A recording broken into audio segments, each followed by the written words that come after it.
नमस्कार, search story में आपका स्वागत है। मैं हूं संजना। आइए नजर डालते हैं आज की कुछ खास खबरों पर। बुंदेलखंड के हालातों को जानने के लिए कांग्रेस के राष्ट्रीय उपाध्यक्ष राहुल गांधी महोबा के ग्राम सुपा पहुंचे। बुंदेलखंड बचाओ पदयात्रा की शुरुआत कर उन्होंने 7 किलोमीटर पैदल चलकर किसानों और महिलाओं की समस्याओं को सुना। इस दौरान उन्होंने 2 स्थानों पर चौपाल लगाकर केंद्र की मोदी और राज्य की सपा सरकार पर सीधे प्रहार किया। बुंदेलखंड के हालातों को जानने के लिए कांग्रेस के राष्ट्रीय अध्यक्ष राहुल गांधी महोबा में ग्राम सुपा पहुंचे। बुंदेलखंड बचाओ पदयात्रा की शुरुआत कर उन्होंने 7 किलोमीटर पैदल चलकर किसानों और महिलाओं की समस्याओं को सुना। इस दौरान उन्होंने 2 स्थानों पर चौपाल लगाकर केंद्र की मोदी और राज्य की सपा सरकार पर सीधे प्रहार किए। अपनी पदयात्रा के दौरान उन्होंने बुंदेलखंड के बिगड़ते हालातों के लिए केंद्र सरकार को जिम्मेदार ठहराया। राहुल गांधी की पदयात्रा में कई बड़े कांग्रेसी नेता भी मौजूद रहे, साथ ही खासा जनसमूह भी देखने को मिला। अपनी पदयात्रा के बीच में ग्राम लालपुरा में एक किसान के यहाँ उन्होंने खाना भी खाया। राहुल गांधी की एक झलक पाने के लिए जनसमूह उमड़ पड़ा। किसानों की चौपाल के अलावा महिलाओं के समूह से भी राहुल गांधी ने मुलाकात की। गुलाबी गैंग की राष्ट्रीय कमांडेंट शपथपाल को देखते ही राहुल गांधी ने उन्हें गले से लगा लिया। अपनी 7 किलोमीटर की पदयात्रा के दौरान उन्होंने खेल मैदान में किसानों की चौपाल में किसानों से उनके दुखों को जाना। कई किसानों ने राहुल गांधी को बताया कि यहाँ सूखे से अकाल जैसे हालात उत्पन्न हो चुके हैं। राहुल ने चौपाल को संबोधित करते हुए कहा कि मैंने बुंदेलखंड की दुर्दशा देख ली है और अब इसे संसद में उठाऊंगा। पूर्व में अपनी सरकार के दौरान बुंदेलखंड के लिए करोड़ों रुपए का पैकेज दिया था, मनरेगा में रोजगार की व्यवस्था की थी, लेकिन इस सरकार में आप दुखी हैं। केंद्र की मोदी सरकार पर कटाक्ष करते हुए कहा कि 15 लाख रुपए का वादा बेनामी साबित हुआ। बुंदेलखंड भी हिंदुस्तान का हिस्सा है। किसानों की हमदर्दी की बात करते हैं पर उनसे मिलने की फुर्सत नहीं। इस बीच राहुल गांधी ने एक लड़की से बातचीत की तो उसने बताया कि कांग्रेस सरकार ने मनरेगा में सभी को समय से काम मिला था। मोदी जी किसानों की सुध तक नहीं ले रहे हैं। जो अपनी पत्नी का नहीं हुआ वो किसानों का क्या होगा। इस बीच लड़की की आंखों में आंसू आ गए, जिस पर राहुल ने उसे दिलासा दिया। आप भी देखें ये बातचीत का एक्सक्लूसिव दृश्य।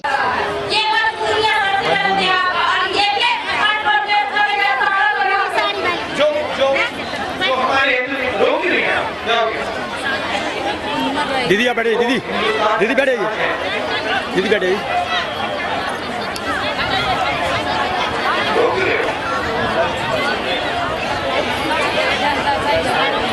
तो किसान का कर्जा माफ करें। हम लोग मोदी जी के लिए आवाज उठाते हैं, धरना देते हैं, डीएम क्या कहते हैं, जब मोदी अपनी पत्नी का नहीं हुआ तो देश के किसान का क्या होगा। वहीं बुंदेलखंड के दौरे पर महोबा आए राहुल ने अपनी पदयात्रा के दौरान ग्राम लालपुर में किसान गोकुल कुशवाहा के यहाँ पहुंचकर उसके यहाँ आलू और गोभी की सब्जी और 3 रोटी खाई। इसके बाद उन्होंने वहाँ चाय भी पी और किसानों के हाल चाल पूछे। किसानों के परिवार से भी उन्होंने मुलाकात की। इस बीच राहुल ने किसान के परिजनों से सूखे के हाल चाल जाने, फिर किसानों के परिजनों से बात की। 2 बीघा खेती से गुजर हो रहा था, लेकिन अब सूखे से इस बार फसल भी नहीं हुई। इसी बीच राहुल ने किसान के घर पर ही मीडिया से बातचीत की। उन्होंने मीडिया से बातचीत करते हुए कहा कि बुंदेलखंड के हालातों को सुधारने में मोदी सरकार फेल रही। पूर्व में हमने बुंदेलखंड की बदहाली दूर करने के लिए विशेष पैकेज दिया था। मोदी जी प्रधानमंत्री बने, वायदे किए, लेकिन बुंदेलखंड के किसानों और मजदूरों को भूल गए। मोदी जी प्रधानमंत्री बने, वादे किए, लेकिन बुंदेलखंड के किसानों और मजदूरों को भूल गए। बुंदेलखंड आकर देखें, यहाँ सूखा है, भूखे हैं, पलायन बड़ा है। कोर्ट ने भी सरकार को नसीहत दी है। Modi ji make in India की बात कर रहे हैं, लेकिन यहाँ के लोगों को मदद की जरूरत है, मदद करें। यही नहीं, हैदराबाद की घटना को लेकर भी राहुल ने प्रधानमंत्री पर निशाना साधा और कहा कि आप घटना पर आक्रोश जता रहे हैं, आंसू बहाते हैं, पर कोई एक्शन नहीं करते। एक्शन कब करेंगे। छात्र की मौत के लिए दोषियों पर कार्रवाई क्यों नहीं हो रही।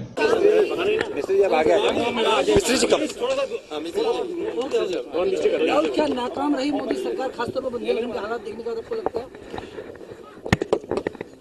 कुछ साल पहले यहाँ मैं बुंदेलखंड आया था और उस समय भी सूखा पड़ा था। उस समय यूपीए सरकार थी और हमने बुंदेलखंड के किसान के लिए पैकेज दिया था, कर्जा माफ किया किसान के लिए और अलग अलग हमने किसान को, मजदूर को सपोर्ट दी थी।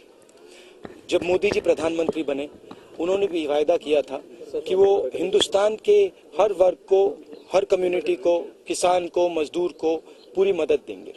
राहुल, आपके हर खत्म तो करने दीजिए। हुआ क्या कि मोदी जी जब प्रधानमंत्री बने तो हिंदुस्तान के किसान को, बुंदेलखंड के किसान को भूल गए, हिंदुस्तान के मजदूर को, बुंदेलखंड के मजदूर को भूल गए। मैं चाहता हूं कि मोदी जी यहां आके अपने आंखों से देखें कि बुंदेलखंड में क्या हो रहा है। सूखा पड़ा है, लोग भूखे हैं, पलायन हो रहा है। वो मेक इन इंडिया की बात करते हैं, वो प्रगति की बात करते हैं, मगर यहाँ भी इन लोगों को मदद की जरूरत है। पहली बार शायद हिंदुस्तान में इस प्रकार से सूखा पड़ा है और कोर्ट ने सरकार को कहा है कि देखिए आप कुछ करिए। ऐसा पहले कभी नहीं हुआ है। आखिरी बार मैं कहना चाहता हूं कि हैदराबाद में जो हुआ और जो हमारी यूनिवर्सिटीज के साथ, कॉलेजेस के साथ हो रहा है, उसको आप इंटॉलरेंस कहिए, उसको आप एक सोच सबके ऊपर डालने की कोशिश कहिए, जो भी आप कहना चाहते हैं आप उसको कह सकते हैं। मगर जो हमारे स्टूडेंट्स हैं, चाहे वो किसी भी कम्युनिटी के हों, जो उनकी ऊर्जा है, जो उनकी सोचने का तरीका है, उसको दबाने की कोशिश कर रहे हैं। और मोदी जी ने, अच्छा है कि मोदी जी ने अपने भाषण में उनको दुख हुआ, उनको कष्ट हुआ, लोग कहते हैं कि आंसू भी आए, मगर जो वाइस चांसलर वहां बैठा हुआ है, जिसने ये काम किया है, उसको वो क्यों नहीं हटाते हैं?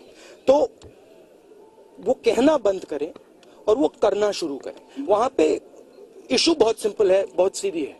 वहां पे वाइस चांसलर ने एक विचारधारा को दबाने की कोशिश की है और उसके कारण एक युवा ने आत्महत्या की है। मंत्री ने वहां चिट्ठी लिखी है।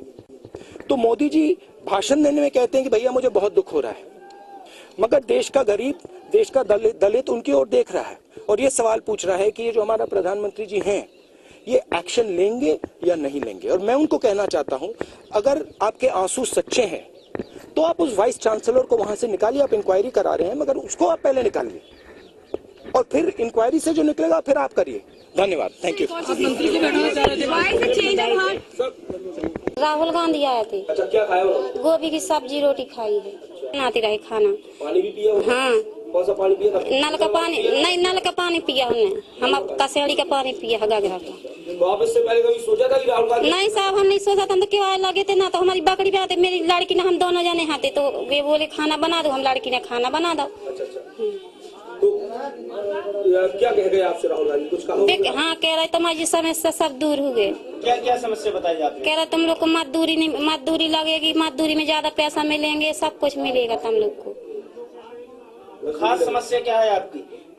अब साहब हमारी इतनी है, लाड़पुर गांव में ऐसी समस्या है ना, तो इधर पानी बरस न खेत भी सब आदमी मजदूरी कर खा रहा न गोरू। खेती है आपकी? अब हमारी खेती तो हमारा 2 बीघा जगह है। तो इस साल कुछ बोया? नहीं, कुछ नहीं भी, ऐसे ही डरा है। नहीं, हमने बता देगा उन लोग को। हाँ। क्या कह रहे? तो कह रहे तुम्हारी परेशानी दूर करें। और पेंशन की बात की तो पेंशन में क्या हुआ? कह रहे तुम लोग को पेंशन भी मिलेगी सारे आदमी को। मानते हैं, हमने कुछ नहीं किया। हाँ, हमने कुछ नहीं किया। सूखा परो है, गरीब आदमी है। वे आए राहुल गांधी का को कहा। हाँ, उनने खाया सब्जी और चाय आए पी, सब्जी खाई, बस सब्जी खाई, अभी गोभी को फूल। हाँ। पानी कौन सा पिया? पानी बाबूजी पिया कि मटके वाला? नहीं, मटके वाला पानी पिया बाबूजी, मटके वाला पिया बाबूजी। क्या खाया आपने राहुल जी? अब हमें समझ में नहीं आ रहा बाबूजी, हमें समझ में नहीं आ रहा बाबूजी। किसानों की मदद करेंगे? हाँ, महोबा से इजराइल कुरैशी की रिपोर्ट। पठानकोट, गुरदासपुर और देश के कई हिस्सों में हाई अलर्ट जारी करना, इसको लेकर पंजाब पुलिस विशेष तौर पर बॉर्डर रेंज में अपनी चौकसी बढ़ाए हुए है। पठानकोट आतंकी हमले होने के बाद गुरदासपुर के अलग अलग इलाकों में संदिग्ध लोगों का पाया जाना और बाद में देश की सुरक्षा एजेंसियों की तरफ से पंजाब के जिला पठानकोट, गुरदासपुर और देश के कई हिस्सों में हाई अलर्ट जारी करना, इसको लेकर पंजाब पुलिस विशेष तौर पर बॉर्डर रेंज में अपनी चौकसी बढ़ाए हुए है। पंजाब के जिला गुरदासपुर में पंजाब पुलिस, बीएसएफ, सीआरपीएफ और स्वता के जवानों की तरफ से करीब 20 दिनों से सर्च ऑपरेशन जारी है और पुलिस के आला अधिकारी भी यह मान रहे हैं कि वह हर पहलू से तलाश में जुटे हैं। कहीं फिर से दीनानगर और पठानकोट जैसे आतंकी हमले न हो सके। जिला गुरदासपुर की बात करें तो पठानकोट एयरबेस में हुए आतंकी हमले के बाद गुरदासपुर के गांव पंधेर तिबड़ी मिलिट्री स्टेशन के नजदीक गांव में 6 जनवरी को स्थानिक लोगों ने कुछ संदिग्ध लोगों को देखा और उसकी सूचना पुलिस को दी, जिसके बाद पंजाब पुलिस और सेना की तरफ से ज्वाइंट ऑपरेशन चलाकर उस इलाके का सर्च किया गया। उसके बाद भी देश की सुरक्षा एजेंसी की तरफ से देश और खास तौर पर पंजाब के जिला गुरदासपुर और पठानकोट में आतंकी हमले होने का हाई अलर्ट जारी किया गया था और इसको लेकर गुरदासपुर में भारी फोर्स तैनात की गई है। वहीं पंजाब पुलिस के बॉर्डर रेंज के डीआईजी कुंवर विजय प्रताप ने गुरदासपुर में पत्रकारों से बातचीत करते हुए इस बात का खुलासा किया कि नई जानकारी उनको मिली है, जिसको लेकर वह काफी गंभीर है और इसीलिए सर्च ऑपरेशन जारी है। वहीं उन्होंने बताया कि जैसे ही अलर्ट सुरक्षा एजेंसियों की तरफ से उनको मिला, उनको लेकर उनकी तरफ से हर ऐसी जगह जहां कोई खतरा है वहां पंजाब पुलिस, बीएसएफ, सीआरपीएफ और स्वतः के जवानों को तैनात किया गया है। वहीं 26 जनवरी तक उनकी तरफ से चौकसी बढ़ाई गई है और आगे भी यह जारी रहेगी। सर्च चल रही है क्योंकि जिस तरह की इंफॉर्मेशन आ रही है, इनपुट्स आ रहे हैं, नवी जो इनपुट आई है उन्होंने लेके मद्देनजर रखते हुए जहाँ 26 जनवरी ਨੂੰ मद्देनजर रखते हुए ਸਾਡੇ ਵੱਲੋਂ सर्च अभियान चलाया जा रहा है। तो मतलब ਅਸੀਂ ਹਰੇਕ ਇਨਫੋਰਮੇਸ਼ਨ ਨੂੰ बहुत ही सीरीयसली डील करते हैं। तो ਸਾਡਾ यही प्रयास रहता है कि मान लो किसी भी तरह का इनफिल्ट्रेशन जेकर हो गया हो तो उन्होंने समा रंधे हुए टैकल किया जाए वधिया तरीके के नाल। देखिए, इसको आप ऐसे नहीं कह सकते हैं कि सफलता नहीं मिली। जो इन्फॉर्मेशन आई है उस इन्फॉर्मेशन को वेरीफाई किया गया है और उसको हमने रूल आउट नहीं किया है। रूल आउट नहीं किया है इसलिए क्योंकि हम उसको बहुत ही सीरियसली ले रहे हैं। तो जब तक हमारा सर्च अभियान चलता रहेगा और ख़ास करके 26 जनवरी तक हम चलाएंगे, उसके बाद भी हमारा चलेगा रूटीन में, उसके बाद भी चलेगा, ताकि आम जनता में कोई इस तरह की दहशत की भावना नहीं हो। तो आप इसको इस रूप में नहीं लीजिए, क्योंकि इन्फॉर्मेशन आ गई, हमने सर्च अभियान चलाया और भी चलाएंगे, ठीक है कि नहीं। हम सिर्फ उसको अभी रूल आउट नहीं कर रहे हैं। देखिए, ये हम कंफर्म नहीं कर सकते हैं अभी, जब तक या तो हमारे से टकराव हो जाए या जब तक इन्फॉर्मेशन रूल आउट नहीं हो जाए तब तक हम कंक्लूसिवली कोई चीज़ नहीं बोल सकते। देखिए, सबसे पहले तो मैं आपको बताऊं कि हमारा यही प्रयास है कि कोई इन्फिल्ट्रेशन नहीं हो, लेकिन इंडिया चूँकि बहुत बड़ा कंट्री है और आप इसका जोग्राफिकल लोकेशन देखेंगे कुछ इस तरह का है कि अगर कोई किसी तरीके से अगर इसमें सफलता प्राप्त भी कर लेता है तो जो उनके मंसूबे हैं उसमें वो सक्सेसफुल नहीं हो सके। इसके लिए हम पूरा प्रयास कर रहे हैं। चाहे रेलवे स्टेशन है, आप देख रहे होंगे बहुत अच्छी सुरक्षा व्यवस्था वहाँ की गई है। कई चीज़ आपको देखने में भी लगेगा, कई हम बिना मतलब पुलिस के भी मतलब सीक्रेट तरीके से कई चीज़ों को हमने मतलब उस तरीके से मैन किया हुआ है।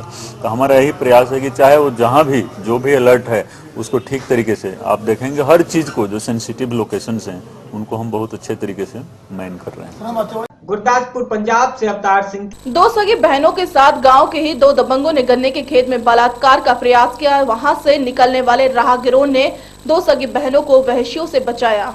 पीलीभीत में 2 सगी बहनों के साथ गांव के ही दबंगों ने गन्ने के खेत में बलात्कार का प्रयास किया। जैसे तैसे वहां से निकलने वाले राहगीरों ने दोनों बहनों को वहशियों से बचाया। यही नहीं, बलात्कार के नाकाम होने के बाद आरोपी पीड़िता के घर गए और पूरे परिवार को बुरी तरह मारा पीटा। पीड़ित परिवार जब थाने पहुंचा तो उसे वहां से भगा दिया गया। आरोपियों का जलवा थाने में भी कायम था। मामला जब प्रभारी एसपी व सीओ शाहजहाबाद के सामने आया तो उन्होंने आरोपियों के खिलाफ सख्त कार्रवाई की बात कही। मामला थाना हजारा क्षेत्र के नेपाल सीमा पर बसे गांव बहला बाजार में घटा है। जरा गौर से देखिए इस पीड़ित परिवार को। पीड़ितों के साथ 21 जनवरी को यह घटना हुई थी। 21 जनवरी को यह 2 युवतियां सोच को जा रही थी, तभी गांव व आसपास के क्षेत्र के दबंग परमजीत सिंह और पीपी बदमाश अपने साथी संग शराब पी रहा था। उसने जब दोनों युवतियों को अकेला देखा तो दबंग पीपी व उसके साथी सुरेंद्र सिंह आदि ने दोनों बहनों को पकड़ लिया और पास के ही खेत में बलात्कार करने का प्रयास किया। वहां से गुजर रहे राहगीरों ने जब शोर शराबे की आवाज सुनी तो कई लोग इकट्ठा हो गए और दोनों बहनों को बचाया। हाँ बेटा, कौन लोग थे जो तुम्हें खींच के ले जा रहे थे, तुम्हारे साथ में गलत काम करना चाह रहे थे? बाजार घाट के थे। तो क्या हुआ, पूरी घटना क्या हुई? ना और जबरदस्ती बुरा काम करना चाहते थे और फिर कैसे बची? गाँव वाले भाग फिर कैसे बची? रास्ते वाले बेचने वाले हल्ला करे, पहले वाली बात तो देख के भाग गए। हाँ, क्या हुआ तुम्हारे साथ में? कौन लोग तुम्हें ले जाने के चक्कर में थे? तेज बोलो, जोर दी बोल। बाजार घाट के थे। क्या करना चाह रहे थे तुम्हारे साथ में? क्या हुआ? फिर मारपीट भी करिए क्या? मारपीट भी करें, बाल भी सभी। फिर क्या हुआ? थाने में थाने में क्या हुआ? थाने में सुनाई नहीं। आज कहाँ आए हो? इतने बहुत हम कर चुके हैं, क्या कहा? कुछ नहीं बिगड़ा। यही नहीं, युवती के परिजनों ने जब शिकायत थाना पुलिस से की तो परमजीत उर्फ पीपी और सुरेंद्र अपने 8-10 साथियों संग युवती के घर में घुस आए और पूरे परिवार को बुरी तरह मारा पीटा, जिसे आप खुद अपनी आंखों से देख सकते हैं कैसे इस वृद्ध महिला को मारा पीटा गया है। पुलिस ने बताया है कि हजारा थाना क्षेत्र से आए इस परिवार ने शिकायत की है। पीड़िताओं का आरोप है कि उनसे बलात्कार का प्रयास हुआ है, उन्हें मारा पीटा भी गया है और थाने वालों ने भगा दिया। वहीं प्रभारी एसपी का कहना है कि वो थाने नहीं गए, सीधे पुलिस लाइन आए हैं। मैंने थाना हजार को निर्देश दिए हैं कि इस मामले में जांच करके कार्रवाई की जाए। वैसे यह कहावत यहाँ सटीक बैठती है कि सैया भाई कोतवाल तो डर काहे का। हाँ सरदार जी, बताइए क्या हुआ आपके साथ में? पहले 1.5 महीना करीब पहले लड़की जा रही थी अपने दादा के घर में, तो वहाँ रास्ते में खेत, रोड के किनारे में गन्ने का खेत था, वहाँ पकड़ के खींच के ले जा रहे थे। हल्ला किए, लोग के गांव के लोग भाग के छुड़वाए। उसके बाद 21 तारीख को रात के 12 बजे फिर पड़ गए। हाँ, और सामान सब लूट के ले गए, जेवर ले गए, 2 तोला सोना और कपड़ा, लड़की का दहेज का सामान सब ले गए और 10,000 नगद। कौन लोग थे? ये गांव के लोग थे। परमजीत था, अमरीक था और थाने गए थे? थाने गए थे। क्या कहा था? थाने वाले कहते हैं तुम 15,000 रुपए दो तभी तुम्हारा एप्लीकेशन लेंगे। थाने वाले नहीं लिया, फेंक दिया, ना हमारी सुनाई किया ना कुछ। आज कहाँ आए हो?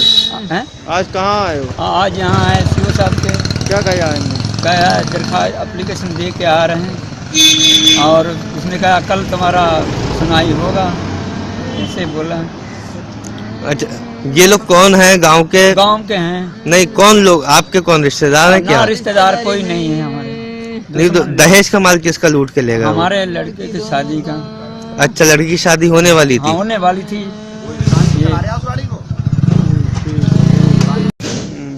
सर, हजारा थाना क्षेत्र में से एक परिवार आया। परिवार का आरोप है कि उनको गांव के लोगों ने मारा पीटा, बलात्कार का भी प्रयास करा। क्या है पूरा मामला? अभी एक थाना हजारा से जो है एक राइसिक सरदार जी आए थे, तो उन्होंने बताया कि जो हमारे गांव के अंदर जो है हमारे बगल में ही जो लोग हैं हमारी जाति के लोग हैं और जो लोग आए उन्होंने हमें मारा पीटा और जो है हमारे साथ छेड़खानी की है और इस पर हमारी जो है थाने पे हम जाने पे हम सीधे यहाँ आए क्योंकि हमारी रिपोर्ट लिख करके और मेडिकल करा के आवश्यक कार्रवाई करने के इस विषय में मैंने थाना हजारा को जो है निर्देशित कर दिया है कि इसकी जांच करके FIR दर्ज करके नियमानुसार कार्रवाई करनी है। पीलीभीत से आलोक मिश्रा की रिपोर्ट। वाहन चेकिंग के दौरान पुलिस ने एक युवक को पकड़ा। युवक के पास से एक तमंचा और एक कारतूस मिला। पीलीभीत के थाना बिसलपुरिया में वाहन चेकिंग के दौरान एक संदिग्ध दिखाई दिया। वाहन चेकिंग कर रही पुलिस को देखकर युवक भागा, लेकिन पुलिस ने अपने वाहन से उसका पीछा किया और पकड़ लिया। युवक की जब तलाशी ली गई तो उसके पास से एक तमंचा और कारतूस मिले। पुलिस पहले तो मामला आम से कम मान रही थी, लेकिन जब थाने पहुंचकर युवक से गाड़ी के कागजात आदि की बात की तो युवक ने घबरा कर बताया कि वो एक बाइक चोर गैंग का सदस्य है। पुलिस ने युवक की निशानदेही पर 5 मोटरसाइकिल बरामद की है।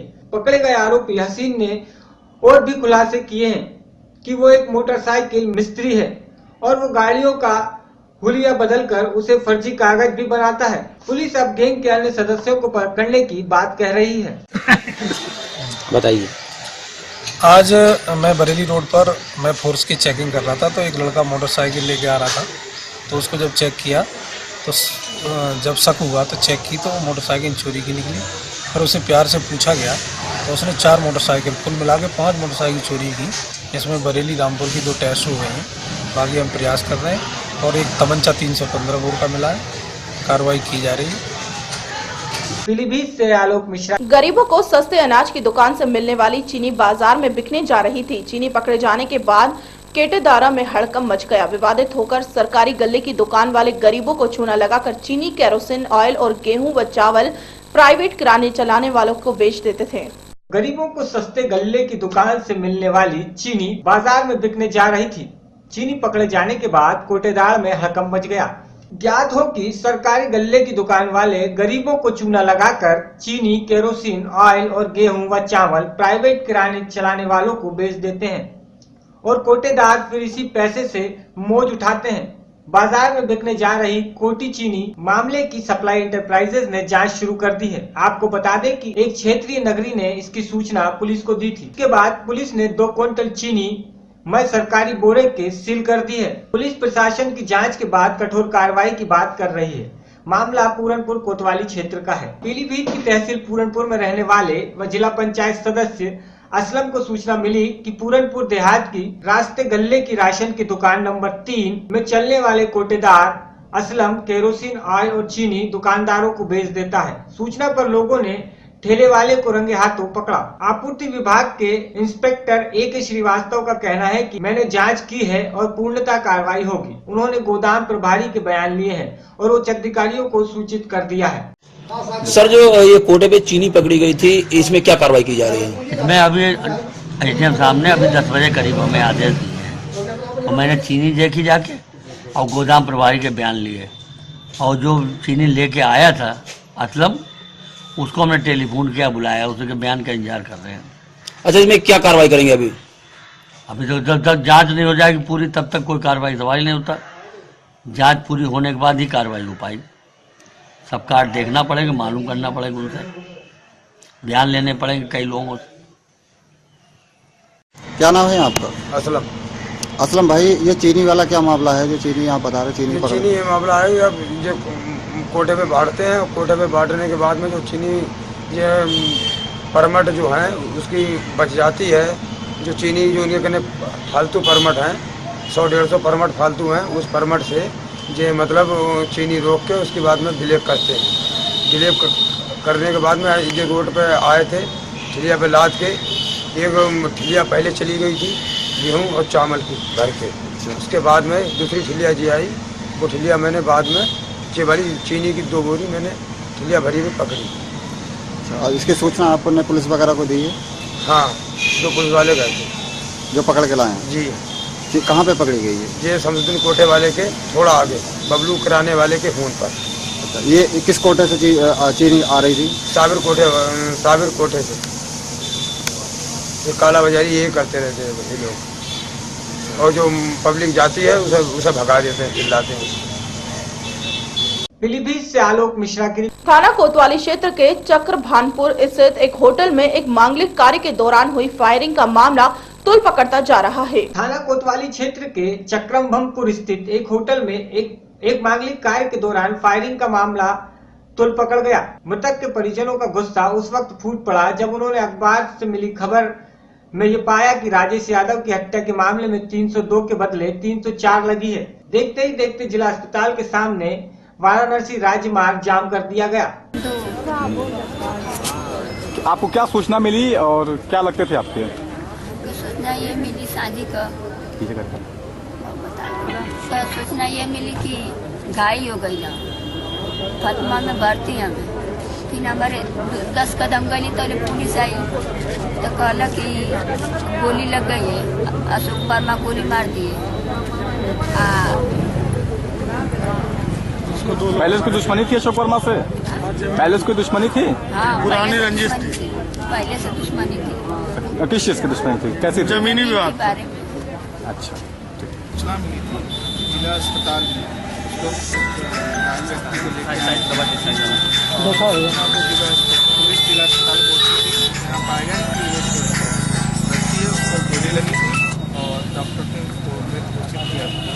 हमने उसके ID से पता लगाया कि अहमदाबाद का थाना क्षेत्र का रहने वाला था और आगे इन्वेस्टिगेशन की तो पता लगा कि वो अपने रिश्तेदार के तिलक में आया था, जो बलिया मोड़ के पास प्रसाद वाटिका में आया हुआ था। वहाँ पे ही प्रसाद वाटिका में कुछ हुआ है जहाँ पे गोली लगी और गोली कैसे लगी किस चीज़ का इसकी सूचना हो रही है। और सुबह की तहरीर के आधार पर मृतक का जो साला था उसकी तहरीर एक व्यक्ति को नामजद किया है, उस पर मुकदमा लिख के आगे की कार्रवाई की। सर हर्ष फायरिंग का उत्तर प्रदेश से आसिफ रिजवी की रिपोर्ट। करोड़ों रुपए की लागत से निर्मित जिला चिकित्सालय में चिकित्सक की व्यवस्था दम तोड़ती नजर आ रही है। करोड़ों रुपए की लागत से निर्मित जिला चिकित्सालय में चिकित्सीय व्यवस्था दम तोड़ती नजर आ रही है। यूपी एवं उत्तराखंड की टीम ने शनिवार को घने कोहरे के बीच चिकित्सा व्यवस्था का जायजा लिया, तो एक चिकित्सक और फार्मासिस्ट मौजूद नहीं, जबकि खुद चिकित्सा व्यवस्था की कमान संभालने वाले मुख्य चिकित्सा अधिकारी समेत 2 दर्जन से अधिक चिकित्सक और स्वास्थ्य कर्मी नदारद रहे। मुख्य चिकित्सा अधिकारी का सीएमएम गाजीपुर में होना बताया गया, जबकि चिकित्सकों को चेंबर एवं दवा वितरण केंद्र में सन्नाटा पसरा रहा। इसके अलावा आंख और नाखून आदि जांच केंद्र में ताले लटके रहे। यहाँ पर मऊ मुख्यालय में 23 किलोमीटर दूर घने कोहरे और कड़ी ठंड में अस्पताल आए लालचंद यादव अपनी 16 वर्षीय बेटी के लिए इलाज के लिए इधर उधर भटकते हुए नजर आए। यहाँ पर इमरजेंसी कक्ष में भी चिकित्सक गैर मौजूद रहे। अभी अस्पताल में डॉक्टर लोग हैं? अभी समय कहाँ हो गया नहीं। अच्छा, के बाद कितनी दूरी से आप आए हैं?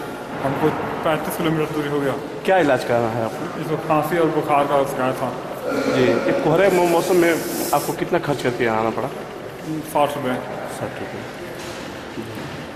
बहुत सख्त लग रही है। क्या क्या नाम बताए हैं? हम ना हाँ, लालचंद यादव, धर्मपुर हाता जी। अभी तो डॉक्टर आपको मिलेंगे नहीं? अभी नहीं मिलेंगे। सुबह आई लगी, पहले हमारा काम हो जाएगा, वापस चल जाएगा समय से। लेकिन अभी डॉक्टर नहीं आया? नहीं, अभी डॉक्टर कहाँ है। यहाँ जबकि बीमारी में मरीजों को इमरजेंसी में इलाज करते वार्ड बॉय नजर आए, जबकि एक मरीज की उपचार के अभाव में मौत हो गई। परिजन रोते बिलखते मृतक के शव को लेकर चले गए। जिला अधिकारी के निर्देश पर सिटी मजिस्ट्रेट ने जिला अस्पताल का मुआयना किया था। डिस्ट्रिक्ट हॉस्पिटल मऊ में। डॉक्टर साहब की घड़ी में कितने बज रहे हैं इस समय? इस समय 8:15 बज रहे हैं। अभी तक कोई डॉक्टर नहीं आया, सिर्फ आप और एएनटी के अलावा? अब तो हम और चिकित्सकों के बारे में नहीं बता सकते हैं, लेकिन अपना हम ड्यूटी कर रहे हैं। और कब ये लोग आते हैं डॉक्टर लोग? अब उनके बारे में, हर डॉक्टर के बारे में तो सीएमएस ही बता सकते हैं। सीएमएस साहब ही तो नहीं है। हाँ, तब सीएमएस साहब हैं? अब हमको उनके बारे में जानकारी नहीं है। नाम आपका? Doctor BP Singh. सर आज जिला अस्पताल में कई डॉक्टर का हाजिर मिले हैं, सर इसको क्या? अभी मैंने आप लोगों की रिपोर्ट देखी नहीं है। जिस तरह से आप बता रहे हैं कि वहाँ पर बहुत सारे डॉक्टर्स नहीं थे, सिटी मजिस्ट्रेट को वहाँ पर जांच के लिए भेजा गया था, तो डॉक्टर का कहना था कि वो राउंड पर थे। और जिस तरह आपसे बात की गई, तो आप जब बता रहे थे कि वहाँ 3 लोग थे पर आप शायद पहचान नहीं रहे हैं, तो अभी पूरी जांच करा लेंगे उस पर कि कौन कौन थे, कौन अनुपस्थित थे, और लापरवाही हुई तो लापरवाह डॉक्टर और कर्मचारी को दंडित किया जाएगा। इस एक पेशेंट उसी से उसकी मौत हो गई है, डॉक्टर नहीं थे वार्ड बॉय। मैं जैसा आपको बता रहा हूँ, जैसे कि डॉक्टर जो बता रहे हैं वो राउंड पर थे और वहाँ पर उपस्थित थे, तो सिटी मजिस्ट्रेट से हम पूरी जांच करा ले रहे हैं, और अगर ऐसी लापरवाही मिलेगी तो निश्चित तौर पर दंडित किया जाएगा। मऊ उत्तर प्रदेश से आसिफ रिजवी। अंग्रेजी शराब की दुकान पर देर रात हत्यारों ने सेल्समैन की गला रेत कर निर्मम हत्या कर दी और हत्यारे दुकान में रखा केस भी लूट गए। पुलिस मौके पर पहुंचकर घटना की जांच में जुटी। अब अपराधियों को पुलिस प्रशासन का कोई भय नहीं रह गया है। अपराधी बेखौफ घटनाओं को अंजाम देकर पुलिस को खुली चुनौती दे रहे हैं। ताजा मामला चित्रकूट जिले के शिवरामपुर कस्बे का है, जहां पर एक अंग्रेजी शराब की दुकान पर देर रात हत्यारों ने सेल्समैन की गला रेत कर निर्मित हत्या कर दी और हत्यारे दुकान में रखे केस भी लूट ले गए। पुलिस मौके पर पहुंचकर घटना की जांच में जुटी है। बता दें कि शिवरामपुर कस्बे में NH 76 के किनारे मनोज श्रीवास्तव की अंग्रेजी शराब की दुकान है, जहां पर लालता यादव नाम का युवक सेल्समैन का काम करता था, जिसकी आज बीती रात में अज्ञात हत्यारों ने गला रेत कर निर्मम हत्या कर हत्यारे दुकान में बिक्री का रखा नगद रुपया भी लूट कर ले गए। ठेकेदार मनोज ने बताया कि सुबह दुकान का शटर खुला देखकर पड़ोसियों ने फोन कर बताया कि दुकान का शटर खुला है और आपका सेल्समैन दरवाजा नहीं खोल रहा है। तो लगभग 9 बजे ठेकेदार दुकान पहुंचा, देखा तो सेल्समैन की हत्या हो चुकी थी, जिसकी सूचना पुलिस को दी गई। मौके पर जायजा लेने पहुंचे पुलिस अधीक्षक केशव कुमार चौधरी ने बताया कि सेल्समैन की रात में अज्ञात हत्यारों ने हत्या कर दी। हत्या से प्रतीत होता है कि कोई करीब या जानकार ने ही घटना को अंजाम दिया है। पुलिस सभी बिंदुओं पर जांच कर रही है। घटना का खुलासा जल्द कर विधिवत कार्रवाई की जाएगी। सपा सरकार में अपराधों को देखते हुए कहा जा सकता है कि लोगों के अंदर कानून के प्रति कोई भय नहीं रह गया है। पूरे सूबे में जंगल राज व्याप्त है। जब चाहे जहां चाहे अपराधी कहीं भी किसी की भी हत्या, लूट डकैती जैसे अपराधों को अंजाम दे रहे हैं और पुलिस को खुली चुनौती दे रहे हैं। और ये आज घटना जो घटी हुई है, लड़के का मर्डर हुआ है धारदार हथियार से, और अब पुलिस तफ्तीश कर रही है। क्या इसमें सामने आता है ये बात में पता चलेगी। क्या लगता है ये हत्या रंजिशन है या लूटपाट के इरादे से? लड़के का रंजिश तो किसी से नहीं था, हो सकता है कि पैसे के लिए हुआ हो या और कोई वजह हो। कब से आपके यहाँ काम कर रहा था लड़का? ये 2009 से ही कर रहा था हमारे यहाँ। आपका क्या शुभ नाम? मनोज श्रीवास्तव। ये रात में ये शराब के सेल्समैन की हत्या हुई है, गला रेत कर हत्या की गई है। अभी पता लगाया जा रहा है इस वारदात के पीछे किसका हाथ है। अभी डेड बॉडी को पोस्टमार्टम के लिए भेजा जा रहा है। जो भी विधिक कार्रवाई है वो की जा रही है। अभी उद्देश्य पूरा स्पष्ट नहीं है, लेकिन परिस्थितियों से ये संभावना है कि कुछ लोग आए हैं जो इनके परिचित हैं या इनके जानकार हैं, जो यहाँ बैठ के साथ में दारू शराब पिए हैं और फिर घटना को अंजाम दिए हैं। नहीं, ऐसी बात नहीं है। अभी घटना और जानकारी की जा रही है। सभी बिंदुओं पर जांच की जाएगी। जो भी विधिक कार्रवाई होगी वो किया जाएगा। चित्रकूट उत्तर प्रदेश से दीपक त्रिपाठी की रिपोर्ट। बीती शाम जिला मोगा के कस्बा निहाल सिंह वाला के ब्लॉक समिति के चेयरपर्सन हरदीप कौर के घर के बाहर कुछ अज्ञात लोगों द्वारा अंधाधुंध फायरिंग किए जाने का मामला सामने आया है। बीती शाम जिला मोगा के कस्बा निहाल सिंह वाला में ब्लॉक समिति के चेयरपर्सन हरदीप कौर के घर के बाहर कुछ अज्ञात लोगों द्वारा अंधाधुंध फायरिंग किए जाने का मामला सामने आया है। इस मामले में हरदीप कौर ने थाने में शिकायत दर्ज करा दी है। पुलिस आरोपियों को ढूंढने की कोशिश कर रही है। सुरजीत कौर और उसके पति ने बताया कि बीती देर शाम कुछ अज्ञात लोग उनके घर के बाहर आए और गाली गलौज करने लगे और बाद में उन्होंने अंधाधुंध फायरिंग करनी शुरू कर दी। उन्होंने कहा कि हमारी किसी के साथ कोई दुश्मनी नहीं है। तरीक में 6 वजे घरों चलिया गया सी। ये बंदे नूं पता सीगा भी ये घरे है नहीं गा। मेरी मैडम ब्लॉक समिति निहाल सिंह वाले दी चेयरमैन आ। इन्हों ने Sindar Singh son of Bakhshish Singh, Harpreet Singh son of Jagdish Singh, इन्होंने आके मेरे बाहर जो गोलियां चलाउण लगे, धक्के मार लगे गेटा च। मेरी मैडम ने बाहर भेज लिया भी कोई नुकसान ना हो जाए, बच्चों पासे करन लगे। ये जो ना हटी गए तो असीं भट्टी नूं पुलिस नूं फोन किया। उन्होंने मौके पर आके इन्हों अरेस्ट कर लिया। खोखे ही फड़े गए तो असले भी फड़े गए। एक बंदा अरेस्ट आ तो दूजे बाकी 2 बाहर आ। की कारण की है लड़ाई झगड़ा? कारण तो जी यही है गल भी असीं ये करते 2 नंबर का धंधा शराब का। ਅਸੀਂ ਕਹਿੰਦੇ ਸੀ ਵੀ ਤੁਸੀਂ ਸ਼ਰਾਬ ਨਾ ਵੇਚੋ, ਪਾਰਟੀ ਦੀ ਵੇਚਦੀ ਹੁੰਦੀ ਹੈ। ਇਸ ਗੱਲੋਂ ਵੀ ਅਸੀਂ ਚੇਅਰਮੈਨ ਆ ਗਏ, ਸਾਡੀ ਇਸ ਗੱਲੋਂ ਸਾਰੀ ਬੇਇੱਜ਼ਤੀ ਆ। ਇਹ ਆਹੀ ਰੰਜ ਰੱਖਦੇ ਆ ਸਾਡੇ ਨਾਲ ਵੀ ਸਾਨੂੰ ਇਸ ਗੱਲੋਂ ਕਾਹਤੋਂ ਰੋਕਦੇ ਆ। ਅੱਛਾ, ਕਿੰਨੇ ਫਾਇਰਿੰਗ ਕਿੰਨੀ ਕੁ ਹੋਈ? ਇਹਨਾਂ ਨੇ 7-8 ਫਾਇਰ ਕੀਤੇ ਜੀ। ਅੱਛਾ, ਤੁਸੀਂ ਪੁਲਿਸ ਨੂੰ ਸ਼ਿਕਾਇਤ ਕਰੀ ਹੈ? ਪੁਲਿਸ ਨੂੰ ਸ਼ਿਕਾਇਤ ਕੀਤੀ ਹੈ ਜੀ। ਚੇਅਰਪਰਸਨ ਸਾਹਿਬ ਨੇ ਫੋਨ ਲਾਇਆ ਚੌਂਕੀ ਇੰਚਾਰਜ ਨੂੰ ਤੇ ਮੈਂ ਵੀ ਲਾਇਆ। ਉਹਨਾਂ ਨੇ ਉਹਦੀ ਆ ਕੇ ਮੌਕੇ ਤੇ ਇਹਨੂੰ ਅਰੈਸਟ ਕਰ ਲਿਆ। ਅੱਛਾ, ਹੁਣ ਕੀ ਚਾਹੁੰਦੇ ਕੀ ਹੋ? ਅਸੀਂ ਇਹਨਾਂ ਤੇ ਬੰਦੀ ਕਾਰਵਾਈ ਕੀਤੀ ਜਾਵੇ। ਬਲਾਕ ਸੰਮਤੀ ਦੇ ਚੇਅਰਮੈਨ ਪਰਸਨ ਆ ਤਾਂ ਕੱਲ ਨੂੰ ਕੋਈ ਹੋਰ ਵੀ ਰੋਕ ਕੇ ਗੋਲੀਆਂ ਮਾਰੂਗਾ ਜੀ। ਪੁਲਿਸ ਨੇ ਹੁਣ ਤੱਕ ਕੋਈ ਕਾਰਵਾਈ ਕਰੀ ਹੈ ਜੀ? ਹਜੇ ਤਾਂ ਕੋਈ ਇਹ ਗੱਲ ਨਹੀਂ ਹੋਈ। ਹਜੇ ਤਾਂ ਗੱਲ ਕੀ ਬਣਦਾ। ਹੁਣ ਉਹ ਬਾਹਰ ਗਏ ਵੀ ਸੀਗੇ। ਮੇਰੀ ਚੌਂਕੀ ਇੰਚਾਰਜ ਨਾਲ ਗੱਲ ਹੋਈ ਸੀ। ਉਹ ਕਹਿੰਦੇ ਬਾਹਰ ਆਪਾਂ ਕਰਦੇ 12 ਵਜੇ ਗੱਲ। ਇਹਦੇ ਬਾਰੇ ਕਾਰਨ ਕੋਈ ਨਹੀਂ ਜੀ, ਬਸ ਖਾਮ ਖਾਈ ਸਾਡੇ ਨਾਲ ਲੜਦੇ ਆ ਜੀ। ਸਾਡੇ ਘਰ ਤੋਂ ਇਹਨਾਂ ਨੇ ਫਾਇਲ ਕਰੇ। ਇਹ ਬਾਹਲੀ ਗੱਲ ਹੈ ਜਿਹੜੀ ਇਹ ਸ਼ਰਾਬ ਵੇਚਦੇ ਆ ਜੀ। ਅਸੀਂ ਇਸ ਗੱਲ ਦੇ ਖਿਲਾਫ ਆ ਵੀ ਇਹ ਕੰਮ ਤੁਸੀਂ ਨਾ ਕਰੋ। ਅਸੀਂ ਇਸੇ ਕਾਰਨ ਇਹਨਾਂ ਨੇ ਸਾਡੇ ਘਰ ਉੱਤੋਂ ਦੀ ਫਾਇਲ ਕਰਿਆ ਜੀ। ਜਦੋਂ ਇਹ ਵਾਲੇ ਲੱਗ ਗਿਆ ਕਰਨ ਗਾਲਾਂ ਦੇਣ, ਮੈਂ ਭੱਜ ਕੇ ਜਾ ਕੇ ਉਹਦਾ ਗੇਟ ਡਾਲਿਆ। ਮੈਂ ਬੱਚਿਆਂ ਨੂੰ ਸਾਂਭਣ ਲੱਗ ਗਈ। ਵੀ ਜਦੋਂ ਦੁਬਾਰੇ ਇਹ ਫੇਰ ਕਰਨ ਲੱਗ ਗਿਆ ਫਾਇਲ ਵੀ ਮੇਰੇ ਬੱਚਾ ਬਾਹਰ ਆ ਗਿਆ ਜੀ, ਉਹਦੇ ਦੌਰੇ ਵਾਂਗੂ ਹੋ ਗਿਆ, ਉਹ ਵੀ ਡਿੱਗ ਪਿਆ। ਮੈਂ ਉਲਝ ਗਈ। ਫਿਰ ਇਸ ਕਾਰਨ ਜੀ ਉੱਤੋਂ ਦੀ ਵਾਲਾ ਹੀ ਕੰਮ ਵੱਧ ਗਿਆ। ਫਿਰ ਮੈਂ ਜੀ ਚੌਂਕੀ ਇੰਚਾਰਜ ਨੂੰ ਫੋਨ ਕਰਿਆ ਜੀ। ਅੱਛਾ, ਹੁਣ ਪੁਲਿਸ ਨੇ ਕੋਈ ਬੰਦੇ ਗ੍ਰਿਫਤਾਰ ਕਰੇ? ਹਾਂਜੀ। ਅੱਛਾ, ਕੀ ਚਾਹੁੰਦੇ ਕੀ ਹੋ ਤੁਸੀਂ? ਅਸੀਂ ਚਾਹੁੰਦੇ ਜੀ ਕਾਨੂੰਨੀ ਕਾਰਵਾਈ ਹੋਵੇ। ਜੋ ਵੀ ਧਾਰਾਂ ਲੱਗਦੀਆਂ ਜੋ ਵੀ ਹੈ ਉਹ ਕਰਨ। ਕੋਈ ਲੜਾਈ ਦਾ ਕਾਰਨ? ਕੋਈ ਲੜਾਈ ਦਾ ਕਾਰਨ ਕੋਈ ਪੁਰਾਣੀ ਰਹੀ? ਪੁਰਾਣੀ ਬਸ ਕੋਈ ਨਹੀਂ ਜੀ, ਬਸ ਖਾਮਖਾਹ ਦੀ ਲੜਾਈ ਹੈ ਇਹਨਾਂ ਦੀ, शराब दी है जी। पुलिस अधिकारी सुखदेव सिंह ने बताया कि इस घटना को बड़ी गंभीरता से लिया जा रहा है और इसकी शिकायत पर आगे की कार्रवाई की जा रही है और दोषियों को बख्शा नहीं जाएगा। यह मामला उच्च अधिकारियों के ध्यान में भी लाया गया है। ਸਾਨੂੰ ਇੱਕ ਇਨਫੋਰਮੇਸ਼ਨ ਰਾਤ ਫੋਨ ਆਇਆ ਹੈਗਾ ਜੀ, ਕਹਿੰਦੇ ਵੀ ਹਰਦੀਪ ਕੌਰ ਚੇਅਰਪਰਸਨ ਆ ਬਲਾਕ ਸਮਿਤੀ ਦੀ, ਉੱਥੇ ਉਹਨਾਂ ਦੇ ਘਰ ਫਾਇਰਿੰਗ ਹੋਈ ਆ, ਜਿਸ ਤੇ ਅਸੀਂ ਮੈਂ ਤੇ ਚੌਂਕੀ ਇੰਚਾਰਜ ਬੇਅੰਤ ਸਿੰਘ ਪੱਟੀ ਬਿਲਾਸਪੁਰ ਮੌਕੇ ਤੇ ਪੁੱਜ ਕੇ ਉੱਥੇ ਅਸੀਂ ਵੈਰੀਫਾਈ ਕਰ ਰਹੇ ਹਾਂ ਮੈਟਰ ਨੂੰ ਤੇ ਦੋਨੋਂ ਪਾਰਟੀਆਂ ਨੂੰ ਉੱਥੇ ਤਲਬ ਕੀਤਾ ਗਿਆ ਹੈ ਸਾਨੂੰ ਇਨਫੋਰਮੇਸ਼ਨ ਇਹ ਮਿਲੀ ਹੈ ਵੀ ਉਹਨਾਂ ਦੀ ਗਲੀ ਦੇ ਵਿੱਚ ਜਿਹੜੇ ਹੈਗੇ ਆ ਸੁਰਿੰਦਰ ਸਿੰਘ ਇਲੀਅਸ ਛਿੰਦਰ ਵਾਸੀ ਹਿੰਮਤਪੁਰਾ ਨੇ ਉੱਥੇ ਫਾਇਰਿੰਗ ਆਪਦੀ ਦਨਾਲੀ ਰਾਈਫਲ ਨਾਲ ਕੀਤੀ ਹੈ। ਇਸ ਬਾਰੇ ਜਿਹੜੇ ਉਹਨਾਂ ਦੀ ਮਦਈਆਂ ਦੇ ਉਹਨਾਂ ਦੇ ਬਿਆਨ ਤੇ ਜੋ ਬਣਦੀ ਕਾਨੂੰਨੀ ਕਾਰਵਾਈ ਕੀਤੀ ਜਾ ਰਹੀ ਹੈ। ਅੱਛਾ, ਕੀ ਕਾਰਨ ਕੀ ਹੈਗਾ ਜੀ ਇਹਨਾਂ ਦੇ ਕੋਈ ਲੜਾਈ ਝਗੜੇ ਦਾ ਦੱਸਿਆ ਜੀ ਉਹਨਾਂ ਨੇ? ਇਹਨਾਂ ਦੇ ਪਿੰਡ ਦੇ ਵਿੱਚ ਪਾਰਟੀਬਾਜ਼ੀ ਦਾ ਪੁਰਾਣਾ ਥੋੜਾ ਜਿਹਾ ਮੈਟਰ ਚੱਲਦਾ ਸੀ, ਕਿਉਂਕਿ ਪਹਿਲਾਂ ਆਪਸ ਵਿੱਚ ਦੀ ਇਕੱਠੇ ਇੱਕ ਪਾਰਟੀ ਦੇ ਵਿੱਚ ਕੰਮ ਕਰਦੇ ਸੀ, ਪਰ ਬਾਅਦ ਦੇ ਵਿੱਚ ਇਹਨਾਂ ਦੀ ਕੋਈ ਪਿੰਡ ਦੇ ਵਿੱਚ ਡਿਸਪਿਊਟ ਹੋਣ ਕਰਕੇ ਇਹ ਮੈਟਰ ਅੱਡੋ-ਅੱਡ ਦੋਨੋਂ ਪਾਰਟੀਆਂ ਦੇ। ਸਰ ਕਿੰਨੇ ਕੁ ਫਾਇਰ ਹੋਏ ਨੇ ਜੀ ਉੱਥੇ? 2-3 ਫਾਇਰਾਂ ਬਾਰੇ ਸਾਨੂੰ ਇਨਫੋਰਮੇਸ਼ਨ ਮਿਲੀ ਹੈ ਵੀ ਉੱਥੇ ਗਲੀ ਦੇ ਵਿੱਚ ਕੀਤੇ ਗਏ ਨੇ। ਕੀ ਕਾਰਵਾਈ ਕੀ ਕਰ ਰਹੇ ਹੋ ਸਰ?